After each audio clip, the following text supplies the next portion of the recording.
Hello મિત્રો, સ્વાગત છે આપનું આપની YouTube channel Gul MPSW with Nikul Trivedi. તો આજે આપણે જોવા જઈ રહ્યા છે સેનિટરી ઇન્સ્પેક્ટર, એમપીએસડબલ્યુ, એફએસડબલ્યુ અને સ્ટાફ નર્સ ભાગ 3 અગત્યના પ્રશ્નો કે જે ઘણી બધી વખત પરીક્ષામાં પૂછાતા હોય છે। તો ચાલો તેની શરૂઆત કરી દઈએ। તો સૌપ્રથમ જોઈશું તો પ્લાનિંગ કમિશન ક્યારે રચવામાં આવ્યું અને હાલમાં એનું નામ શું છે? તો તેનો જવાબ આવશે કે પ્લાનિંગ કમિશન છે અથવા આયોજન પંચ, ગુજરાતીમાં શું કહીશું? આયોજન પંચ 1950માં રચવામાં આવ્યું હતું અને હાલમાં તેનું નામ શું છે? નીતિ આયોગ છે। જે પ્લાનિંગ કમિશન હતું એ સંસ્થાને નાબૂદ કરીને એક નવી સંસ્થા બનાવવામાં આવી છે જેનું નામ શું છે? નીતિ આયોગ છે। અને તેના અધ્યક્ષ હોદ્દાની રૂએ કોણ હોય છે? પ્રધાનમંત્રી હોય છે, દેશના પ્રધાનમંત્રી। બીજો પ્રશ્ન જોઈશું કે ભારતમાં વૃદ્ધિ અને વિકાસ માટેનો ગ્રાફ સૌપ્રથમ તૈયાર કોણે કર્યો હતો? તો ઘણી બધી વખત પરીક્ષામાં પૂછાયેલો છે, ડેવિડ મોરલી નામના વ્યક્તિએ કરેલો હતો, બરાબર છે। આગળનો પ્રશ્ન જોઈશું કે બહુહેતુલક્ષી આરોગ્ય કર્મી યોજના અંગે કઈ કમિટીએ ભલામણ કરી હતું? તો મોસ્ટ આઈએમપી એમસીક્યુ તો આવશે કરતારસી, બરાબર છે। મલ્ટીપર્પઝ હેલ્થ વર્કર જે છે એની કોની ભલામણ હતી? તો કરતારસી કમિટીની ભલામણ હતી। ત્રિસ્તરીય સ્વાસ્થ્ય સેવાની પદ્ધતિના 3 સ્તર જણાવો, બરાબર છે। તો 3 સ્તરીય જે આપણું જે સ્વાસ્થ્ય સેવા પદ્ધતિ છે 3 સ્તરની એ જોઈએ કઈ રીતની છે। તો પહેલા તો એક પ્રશ્ન યાદ રાખજો કે ત્રિસ્તરીય જે બરાબર છે સ્વાસ્થ્યમાં જે ત્રિસ્તરીય પ્રણાલી છે એ કઈ કમિટીના અહેવાલને ભલામણ આધારિત છે? તો શ્રીવાસ્તવ કમિટી। કઈ? શ્રીવાસ્તવ કમિટીના આધારે આ 3 સ્તર પાડવામાં આવેલા છે। તો પહેલું સ્તર જોઈશું કે પ્રાથમિક, બીજું આવશે દ્વિતીય અને ત્રીજું આવશે તૃતીય સ્તર। તો પ્રાથમિક સ્તરમાં જોઈશું કે ગ્રામીણ સ્તરે, બરાબર, ગ્રામીણ સ્તરે સ્વયંસેવી સ્વાસ્થ્યકર્મી જેવા કે આંગણવાડી વર્કર છે, પ્રશિક્ષિત ડાય છે એટલે કે ટ્રેનિંગવાળી ડાય છે, ગ્રામ સ્વાસ્થ્ય માર્ગદર્શક, વિલેજ હેલ્થ ગાઈડ અને આશા દર 1001 જે હાલમાં હોય છે। તો એ પ્રાથમિક સ્તર ઉપર છે। પછી બીજું પ્રાથમિક સ્તર પર બીજા બરાબર શું છે? તો 3000 થી 5000ની વસ્તીએ, બરાબર છે, એક સબ સેન્ટર છે, બરાબર, ઉપકેન્દ્ર એટલે સબ સેન્ટર છે। વસ્તી, બરાબર, વસ્તી કેટલી છે? તો 3000 થી 5000ની વસ્તી એ છે। અને કેટલા ગામડા સમય લે છે? તો 1 થી 5 એક ગામડું હોય, બરાબર, 2 ગામડા, 3 ગામડા, 4 કે 5 એ ગામડાને સમાવી લેવામાં આવે છે। ત્યાં સ્ટાફમાં કોણ હોય છે? તો મલ્ટીપર્પઝ હેલ્થ વર્કર અને સ્ત્રી, બરાબર છે। મલ્ટીપર્પઝ હેલ્થ વર્કર પુરુષ અને ફિમેલ હેલ્થ વર્કર સ્ત્રી હોય છે। ત્રીજું જોઈશું કે આ પ્રાથમિક સ્તરની જ વાત છે, બરાબર છે, પ્રાથમિક સ્તરની જ વાત છે। એમાં શું છે? પહેલા તો જોયું કે ગ્રામ્ય લેવલે હતું, પછી સબ સેન્ટર લેવલે હતું અને પ્રાથમિક સ્વાસ્થ્ય એટલે કે પીએચસી, બરાબર છે, પ્રાઇમરી હેલ્થ સેન્ટર, એમાં 20000 થી 30000ની વસ્તી એક હોય છે। આ પ્રાથમિક, આ 3 શામાં આવશે? તો પ્રાથમિક સ્તરમાં આવે છે। હવે જોઈશું કે દ્વિતીય સ્તરમાં શું આવે છે?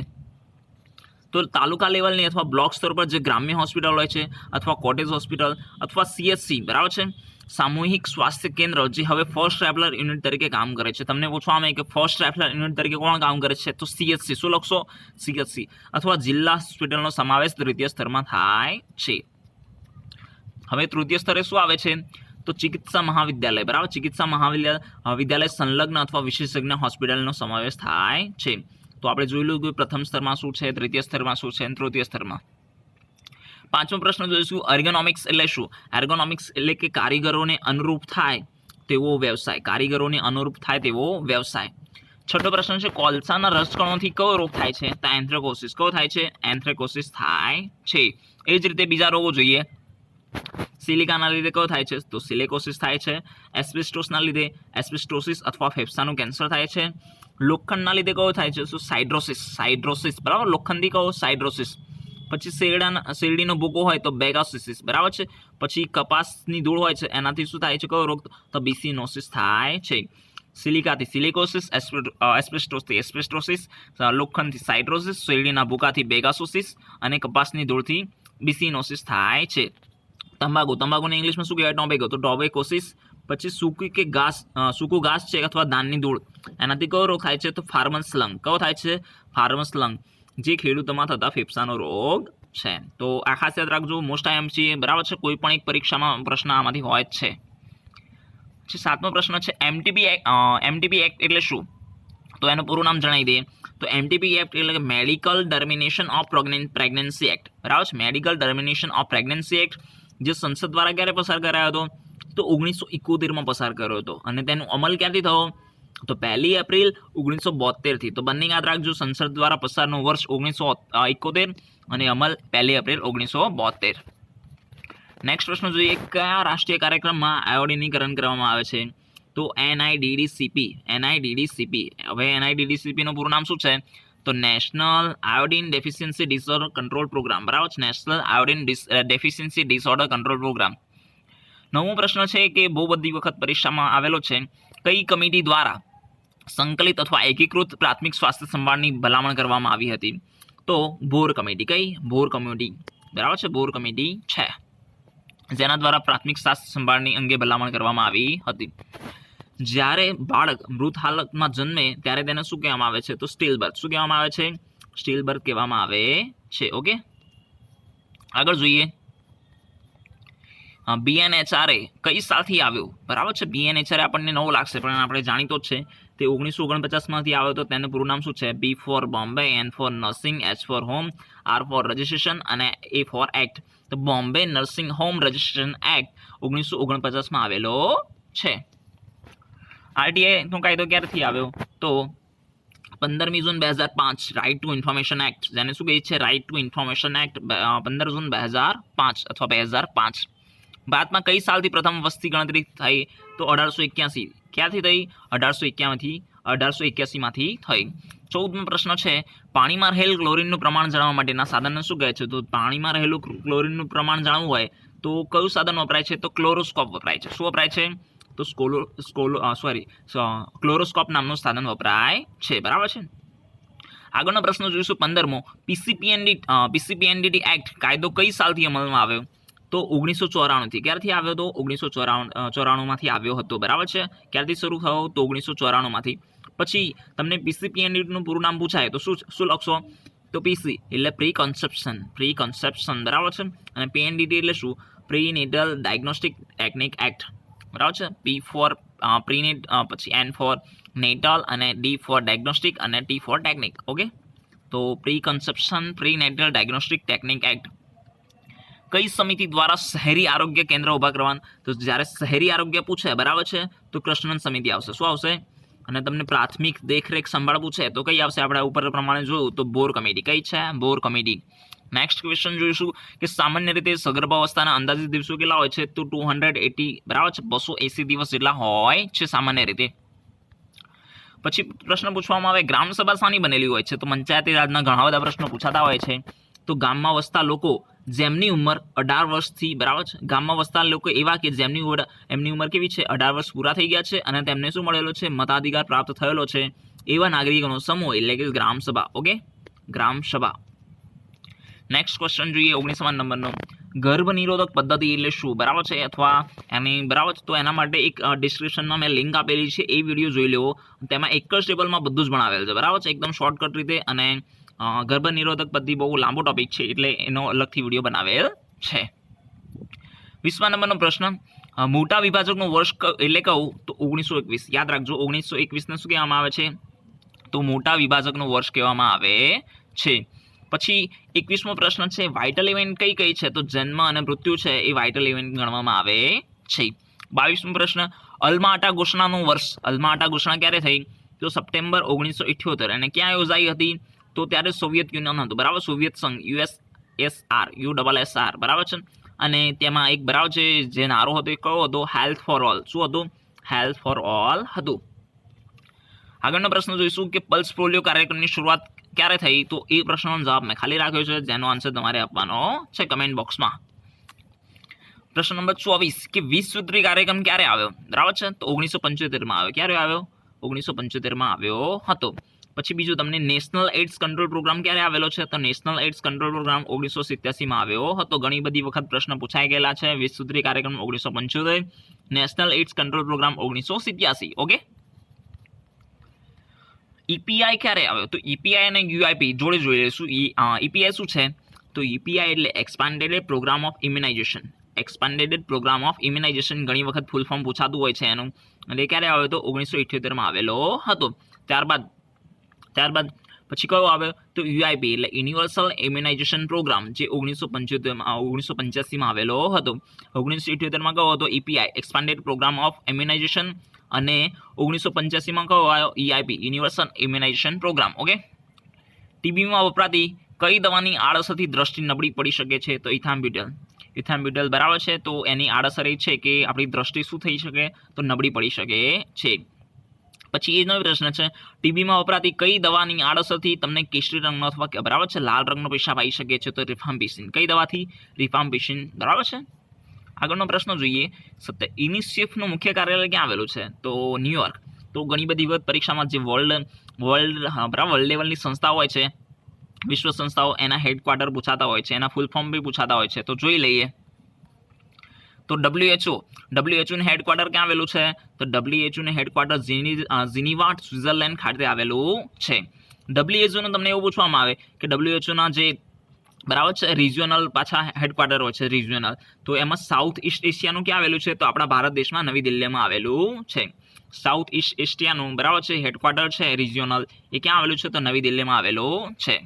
રેડ ક્રોસની સ્થાપના કોને કરી હતી તો હેનરી ડ્યુએટ નામનો એક બેન્કર હતો, સ્વિસ બેન્કર હતો બરાબર છે.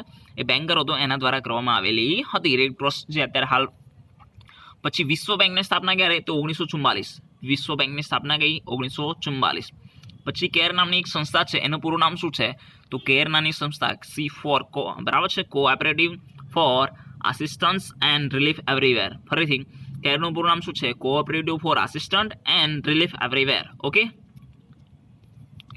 આગળ જોશું ESIC નું પૂરું નામ શું અને એક્ટ ક્યારે આવ્યો હતો તો ESIC નું પૂરું નામ છે એમ્પ્લોઈઝ સ્ટેટ ઇન્સ્યોરન્સ સ્કીમ બરાબર છે. Employees state insurance scheme act જે 1948માં આવેલો હતો.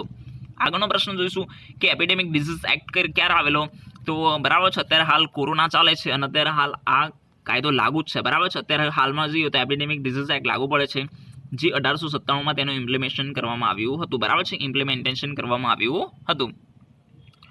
યોનિક વલયનો ઘેરાવો કેટલો હોય છે યોનિક વલયનો ઘેરાવો 50.55 મિલીમીટર જેટલો હોય છે. 50.55 મિલીમીટર જેટલો હોય છે બરાબર છે, 5 સેન્ટીમીટર સમથિંગ. હવે જોઈએ કે રાષ્ટ્રીય એડ્સ દિવસ ક્યારે મનાવવામાં આવે છે તો 1 ડિસેમ્બરે રાષ્ટ્રીય એડ્સ દિવસ મનાવવામાં આવે છે. એડ્સ ડે ક્યારે મનાવવાનો 1 ડિસેમ્બર. પછી અપગાર સ્કોરનો ખરો સ્કોર કેટલો હોવો જોઈએ તો 9 થી 10 ખરો સ્કોર હોવો જોઈએ, 9 થી 10. ઓકે. આગળનો પ્રશ્ન જોઈએ. શિશુ એટલે શું તો જન્મથી લઈને 1 વર્ષની ઉંમર કે જેણે 1 વર્ષની ઉંમર પૂરી ના કરી હોય, જન્મથી લઈને 1 વર્ષની ઉંમર જેને પૂરી ના કરી હોય તેને શું કહીશું શિશુ, અથવા જન્મથી લઈને 1 વર્ષ સુધીનો સમયગાળો એટલે શું કહીશું આપણે તેને શિશુ કહીશું. નવપ્રસવ અવધિ એટલે કે ન્યુનેટલ એટલે શું તો 0 થી 28 દિવસ 4 અઠવાડિયા, પહેલા 4 અઠવાડિયા જે બાળક હોય એને શું કહીશું આપણે એને સમયગાળાને શું કહીશું તો નવપ્રસવ અવધિ અથવા નિયોનેટલ કહીશું બરાબર છે.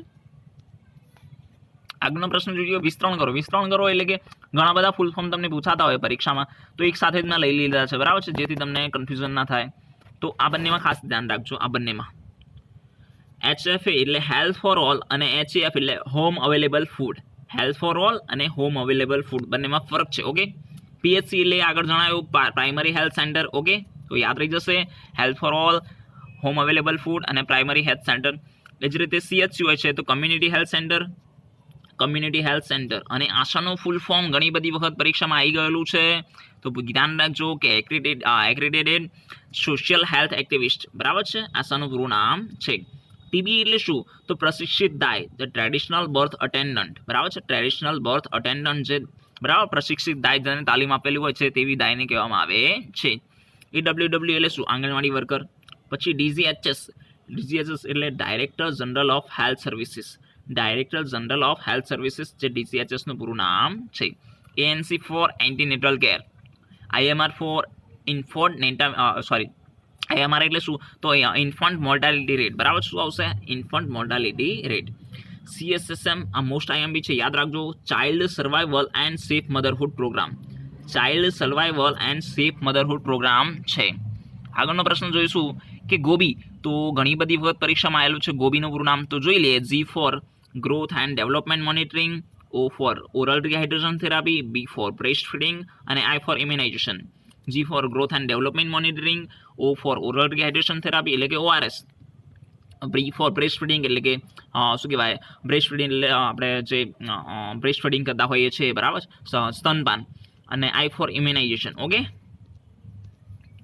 આગળ જોઈશું કે બીતવા જે રીતે ગોબી છે એ રીતે બીતવા યાદ રાખજો તો બીતવાનું પૂરું નામ શું છે તો BI એમાં બી છે તો BI birth infection T for trauma પછી W છે તો W એટલે વેટ એટલે લો બર્થ વેટ અને A ફોર એસ્ફેક્સિયા બરાબર છે તો યાદ રાખજો birth infection trauma low birth weight અને એસ્ફેક્સિયા RCS નું પૂરું નામ શું છે reproductive and child health RCS નું પૂરું નામ છે IUD નું પૂરું નામ શું છે તો IUD બરાબર જેમ કે કોપર-ટી આવે છે લિપિસ લો એ બધી IUD છે તો ઇન્ટ્રા યુટેરાઇન કોન્ટ્રાસેપ્ટિવ ડિવાઇસ જે તમે ગર્ભ નિરોધક પદ્ધતિનો વિડીયો જોશો તેમાં તમને આ બધું મળી જશે પછી ડેમ્પા બી એમાં મળશે બરાબર છે અને નેટિયન બી એમાં મળશે તો પૂરું નામ જોઈ લે ડેમ્પાનું પૂરું નામ શું છે તો ડિપોમેડ્રોક્સી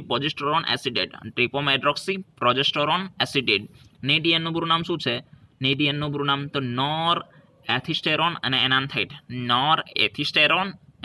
okay CPR for couple protection rate એટલે CPR ઓકે RBD એટલે શું તો registration of birth and death act એટલે શું કહીશું RBD TFA એટલે કે ટાર્ગેટ ફ્રી અપ્રોચ લક્ષ્યાંક વિહીન અભિગમ જેનું ગુજરાતી થાય છે પછી BBB એટલે પબ્લિક પ્રાઇવેટ પાર્ટનરશિપ ઓકે તો આ બધા જ પરીક્ષામાં પૂછાઈ ગયેલા છે એવા છે તો ખાસ યાદ રાખવું NRHM એટલે કે national rural health mission NUHM એટલે કે નેશનલ અર્બન હેલ્થ મિશન પેલામાં રૂરલ છે અને અહીંયા અર્બન છે બરાબર છે ગ્રામ્ય અને શહેરી PPTCD બરાબર છે તો PPTCD ખાસ યાદ રાખજો IMP છે તો PPTCD એટલે P ફોર પ્રિવેન્શન બીજો P છે પેરેન્ટ અને T છે ટુ અને C ફોર ચાઇલ્ડ અને T ફોર ટ્રાન્સમિશન તો ફરીથી જોઈ લઈએ prevention of parent two child